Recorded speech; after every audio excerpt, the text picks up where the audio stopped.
The Rachel Maddow Show starts right now. Good evening, Rachel. Good evening, Ed. Thanks, my friend. I'm looking forward to Florida coverage with you tomorrow night. Florida tomorrow night. Although you and I have been up here in the cold country roughing it while, that's okay.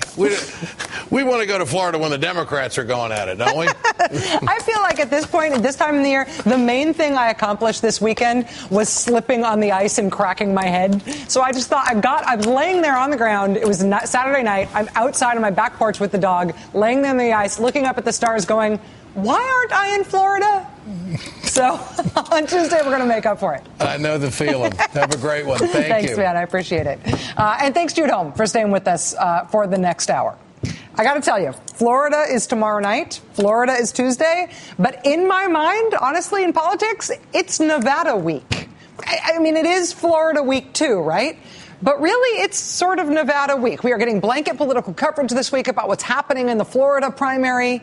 But there is a good argument to be made that Nevada ought to be seen as just as important as Florida is. This is a week with sort of two tent poles, Florida and Nevada both.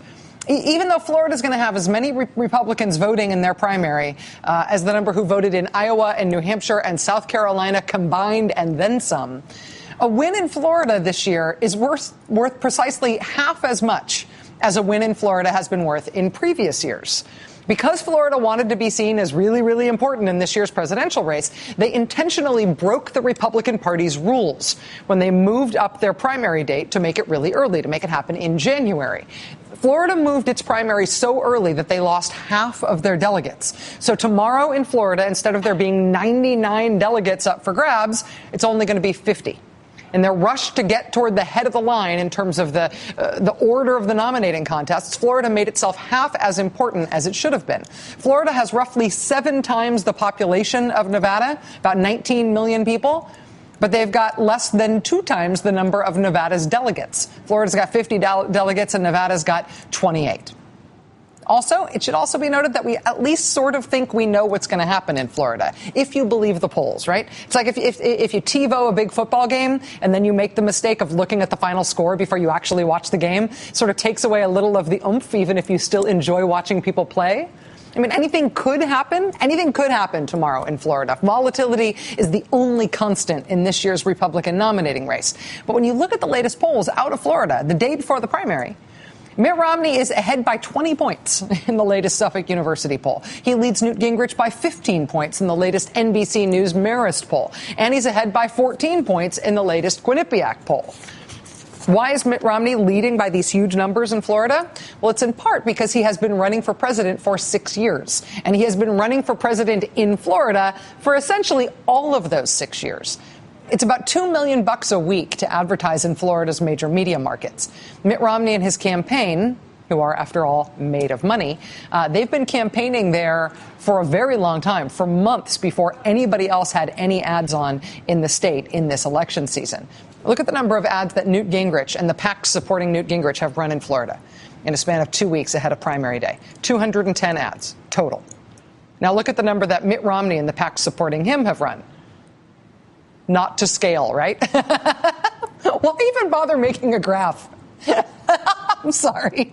It looks like that's like, what, a third of 12,000? Yeah, not to scale. Mitt Romney at 12,768. So, yeah, he's winning. The Democratic, the worst bar graph in the history of cable news. That's astonishing. Anyway, the Democratic Party actually circulated this comparative figure today without the worst graph ever to give their spin on how Mitt Romney has put together this win in Florida. Florida also has early voting, so that also takes away a little of the drama for Florida because any bump that Mr. Gingrich might have gotten out of his win in South Carolina was muted by the fact that so many Floridians had already cast their ballots in the race. So reasons this week to be even more excited for Nevada than you might be for Florida. In terms of delegates on the line, Florida had half of their delegates stripped by the Republican Party. Mitt Romney appears to also have Florida in the bag, if you believe the polls. It's not a foregone conclusion, but it sort of is starting to look like a foregone conclusion. And Nevada looks to be up for grabs. The third reason why it is possible to be even more excited about Nevada today than it is about Florida is Nevada's columnists. Now, yes, Florida has Carl Hiaasen. He wrote the funniest column last week I think I've read in about 5 years.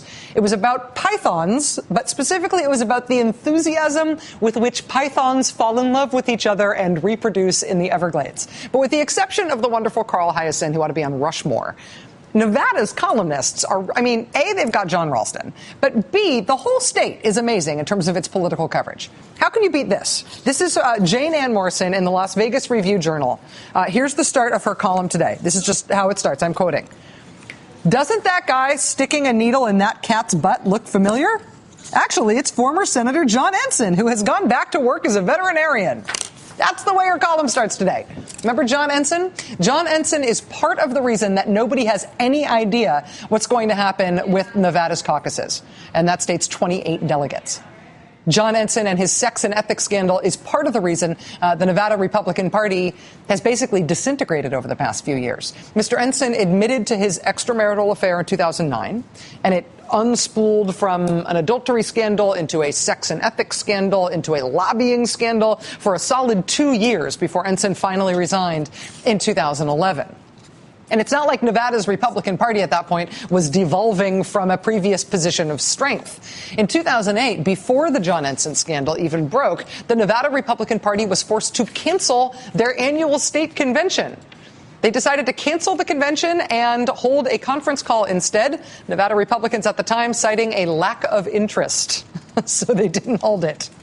A year later, the John Ensign scandal started unfolding. He was the most prominent Republican in the state, except for maybe the state's Republican governor, who was at the time also having his own scandal. Nevada's Republican governor Jim Gibbons left office also in 2011 in the wake of allegations that, among other things, he too was engaged in an extramarital affair. Then in the midst of all that, in the midst of the Gibbons scandal and the Ensign scandal and nobody wanting to come to their convention, the Nevada Republican Party decided that their anointed establishment candidate to run against Harry Reid, the best chance the Republicans are ever going to have to unseat the Senate Majority Leader, they decided their establishment candidate would be Sue Loudon. Remember Sue Loudon? You know, before we all started having health care in the olden days, our grandparents, they would bring a chicken to the doctor. Not to John Ensign, different kind of doctor. She meant to the human doctor, you'd bring a chicken to pay for your checkup. The chickens for checkups, lady. She was the establishment choice for Senate in Nevada, the choice of the Republican establishment in the state of Nevada. She lost to this person. Sharon, will you answer some questions really quickly? Yes, I'll go. I'm sorry. Sharon, you don't have any... We're running behind. I'm sorry. You're not willing to answer what Second Amendment remedies means? Sharon Engel ultimately lost to Harry Reid in that Senate race, obviously. Nevada Republicans are a mess. And they've been a mess for quite a few years now. And Nevada Republicans' inability to get it together, to get out the vote for Sharon Engel, who was ahead in the polls when she lost to Harry Reid. The fact that the most famous Republican in the state is now castrating cats in Las Vegas and talking to local columnists about it. The Nevada Republican Party's pure fecklessness is what makes the Nevada race this week so interesting. In a presidential year that's defined by an establishment candidate, Mitt Romney, and the countervailing anti-establishment feeling in the party, in Nevada, we've got something unique going on, because in Nevada, there sort of is no establishment. The Ron Paul campaign has been saying for weeks now that their strategy is to do well in Nevada and in other states that have caucuses. Their strategy is to take advantage of their organizational strength and to try to rack up as many delegates as possible. Ron Paul is not bothering wasting money or time in Florida. When I came into work on Friday, we get a little political note at the start of the day every day that tells us where all the candidates are going to be that day. And the note on Friday said that Ron Paul was in Maine. In Maine? Really? The results of Maine's caucuses will be announced on February 11th, but Ron Paul was there putting in some shoe leather. Today, my political where are the politicians note said that Ron Paul was home in Texas with no public events scheduled. He's apparently resting up, I guess, for Nevada, despite the fact that tonight is Florida Eve. So Ron Paul, long haul, caucus states, delegate strategy. But now it is also starting to sound like Newt Gingrich may also pursue a delegate strategy, long-haul strategy as well. The conservatives clearly are rejecting Romney. He is nowhere near getting a majority. And so this is going to go on all the way to the convention. all the way to the convention. That was Newt Gingrich yesterday on ABC. Later in the day, Mr. Gingrich told some reporters in Florida, quote, when you take all of the non-Romney votes, it's very likely that at the convention there will be a non-Romney majority, and maybe a very substantial one. My job is to convert that into a pro-Gingrich majority. Now, I know that may sound crazy, that Gingrich is going to stay in all the way to the convention and consolidate all the anti-Romney vote under him. It may sound crazy. The Republican establishment definitely wants you to think that that's crazy. But one final thought here. There are 2,288 delegates that are up for grabs in the Republican presidential nominating process. Let's see how we do with this graph. This is where we're at right now. Out of the 2,288 so far, Ron Paul has 4 delegates, Rick Santorum has 14, Newt Gingrich has 26, and Mitt Romney has 37. That's where we're at. That teeny tiny sliver of delegates is all that's been divvied up so far.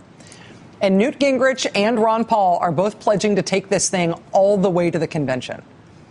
If you think this is over just because Mitt Romney is likely to win Florida tomorrow, it doesn't seem like it will be over. It seems like maybe these guys have not yet begun to fight. Joining us now is a man who is the most fun person to talk to about politics in the state of Nevada, which is full of fun people to talk to about politics. John Ralston is a columnist for the Las Vegas Sun, and he's the host of Face to Face with John Ralston. John, it's good to see you. Thanks for being here. Good to see you, too, Rachel. 2 years later, it's still John Ensign you're talking about. I'm sorry. The fact that John Ensign is back and, taking care of cats, I feel like we had to check in. Well, the reason that John Ensign was so relevant, even in 2010 when he was on his way out the door, is because he was sort of the symbol and maybe the symptom and maybe the cause of Nevada's Republican Party really falling apart. Since 2010, have they gotten their act together at all? Well, they've tried to. They've actually hired some professionals. They have a good executive director. They've hired a professional firm to run this caucus, but they've still gone through all kinds of chaos. They had a chance to really increase the registration rolls, Rachel, and with same-day registration as the Democrats, you may remember in 2008, got 116,000 people to come out. They registered 30,000 new voters, but kind of the crazy conspiracy theorists said, no, we can't do that. Harry Reid's going to infiltrate our caucus. So you still got those factions. They're forcing out the current chairwoman, essentially, Amy Tarkanian. So they still have a lot of problems. And you're right. John Ensign, and, of course, our former governor, Jim Gibbons, went a long way in hurting the Republican brand here in Nevada. Last time around in the Nevada caucuses in 2008, if I remember correctly, it was Mitt Romney and then Ron Paul. We didn't really see much of John McCain at all in Nevada. What are you seeing so far in terms of what kind of investments the candidates are making there, and how do you think they're going to pay off? Well, Mitt Romney, as you mentioned, has been running for president for 6 years. He's been here essentially all that time. He didn't leave in 2008. He's still got the infrastructure set up. He won the caucus easily in 2008, 51%. You mentioned that John McCain didn't even campaign here. Ron Paul finished in second with 14%. So I think Romney's the favorite. But the Paul folks, I think, are a little bit more organized than they were in 2008, Rachel. I wouldn't discount them. Paul's actually really invested fairly heavily here on television, also mostly positive ads. So I wouldn't completely count him out. Gingrich is just getting started here, as is Santorum. Very difficult to organize from the ground up for a caucus that quickly. Sheldon Adelson, of course, the billionaire Vegas casino mogul who's injected $10 million into the Gingrich campaign. There's been some controversy around a special caucus that's going to be held late on Saturday at a school named after him in the county in which he lives. Mr. Adelson's being credited with sustaining Gingrich's campaign through South Carolina and in part into Florida. How should we see him as a factor in his home caucuses in Nevada? Yeah, I think this is kind of ironic, Rachel, because I think Sheldon Adelson's going to have more influence on Newt Gingrich's campaign outside of Nevada than he actually has inside Nevada. You know, he saved Newt Gingrich by that money he infused into that super PAC aligned with Newt in South Carolina, and then his wife invested $5 million more. You put up those ads. The comparison, though, I mean, obviously it hasn't really worked there. Now, what is he doing here? You mentioned the special caucus. That's going to be a night caucus for observant Jews. He and others protested that this was going on. Now, of course, his spokesman is now distancing Adelson from all this, but it's too late for that because it's at his school. He called the Clark County chairman. The Clark County chairman told me today to inquire about the caucus. Clearly, he wanted it moved, but that's only going to be a few hundred voters, so he's not going to be able to influence the outcome of that. It's not like all of the employees of the Venetian and the Palazzo are going to show up at the Adelson School to vote on Saturday night. So he really has had much more influence on the race outside of Nevada than I think he is inside Nevada. His influence outside Nevada globally, I think, cannot be overstated. I do not think there would be a Gingrich candidacy at this point without him. But this is going to be a fascinating week to watch. John Ralston, columnist for the Las Vegas Sun, the host of Face to Face with John Ralston. John, it is great to see you. I have a feeling we'll be talking again before this weekend. Thank you.